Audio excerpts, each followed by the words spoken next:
Welcome back to the Britannia Coin Company. We're a coin dealer based in Royal Wootton Bassett in the UK. Today we're going to be looking at more fake coins from our collection of fake coins which have built up over the years. Fake coins are the scourge of our hobby, with a range of them being counterfeited from low value coins to high value coins.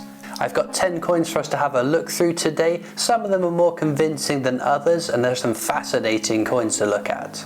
Over the years we've built up quite the collection of fake coins which we keep as a useful learning resource.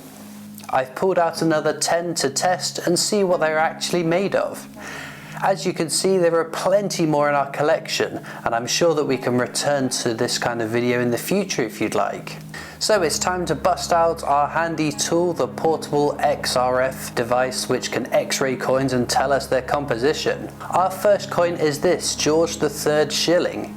On the obverse we see the King's rather unflattering portrait and the year of issue 1816. Immediate alarm bells should be ringing because this is supposed to be a silver coin. I don't know about you, but this definitely doesn't look silver to me.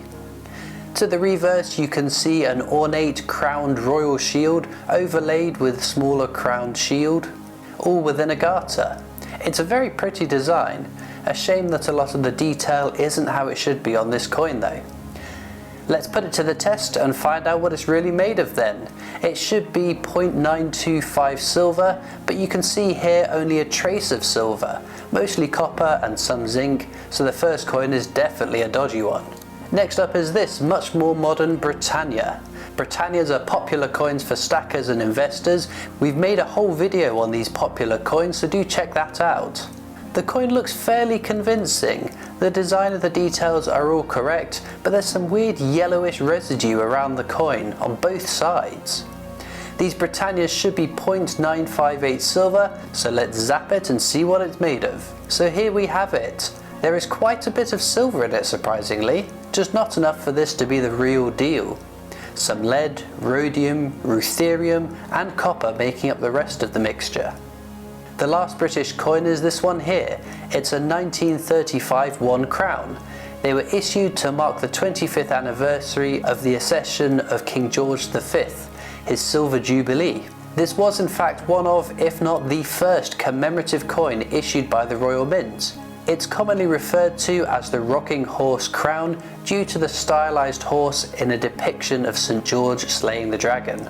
If we look closely at the design though, you can see there's lots of detail missing. The coin almost looks fuzzy. Now this could be attributed to general wear of the coin over time.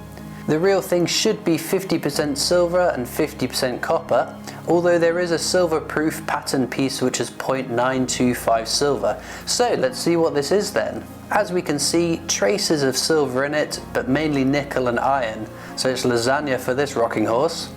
Here's a curious coin. It's a 5 lira from 1870, minted for the Papal States.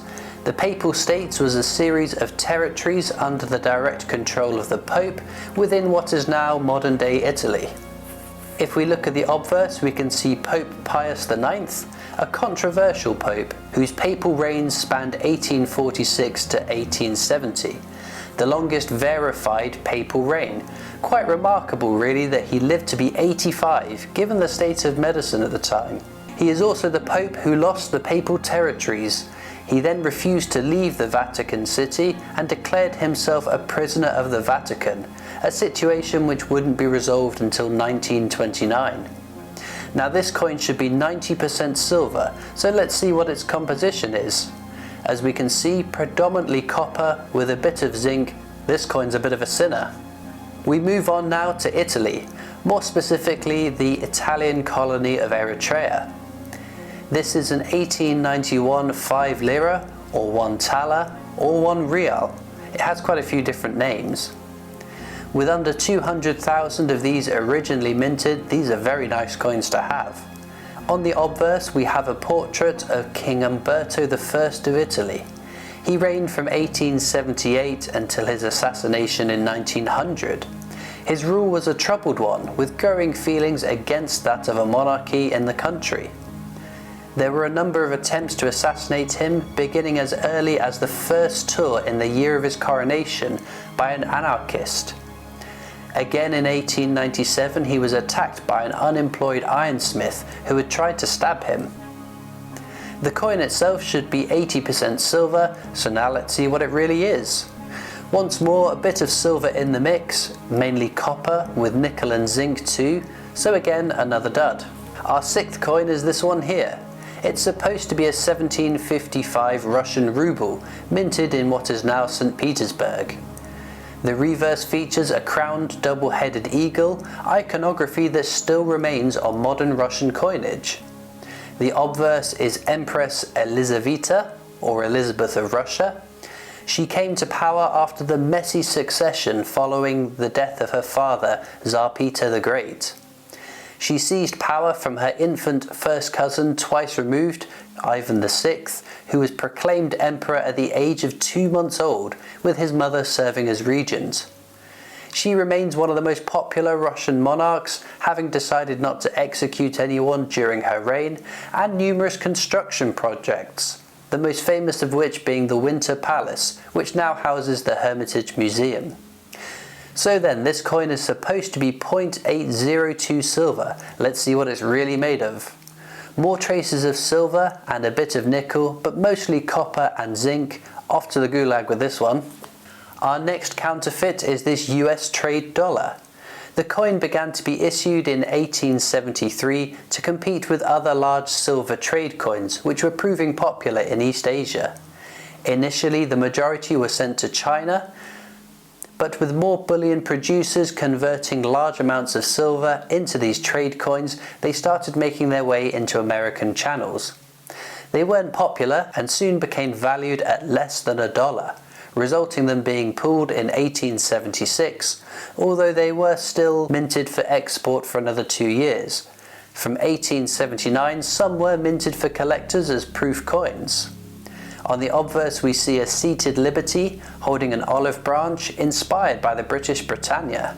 The designer of both sides was William Barber, who had emigrated to the US from England.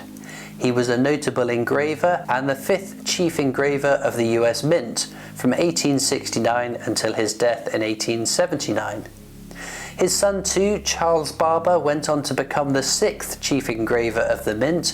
A prolific coin designer, he created much of the coinage produced during his time in this position.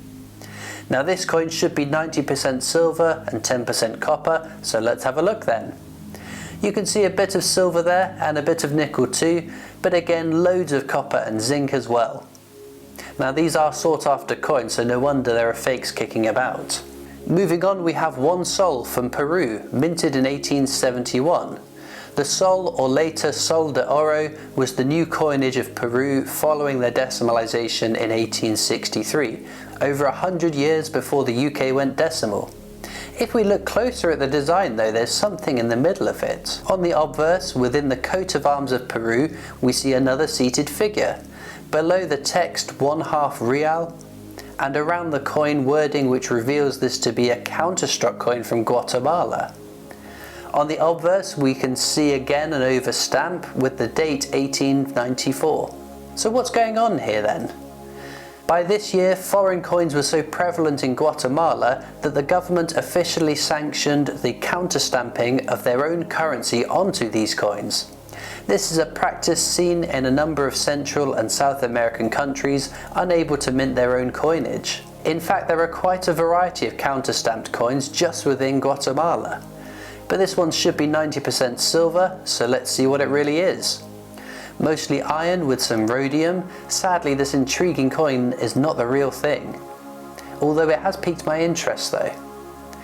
Our penultimate coin claims to be from Bolivia, minted in 1835 with a value of 8 sols. We can see a lovely design on the coin with 2 alpacas who are laying under a tree with stars above them. On the other side we see Simon Bolivar.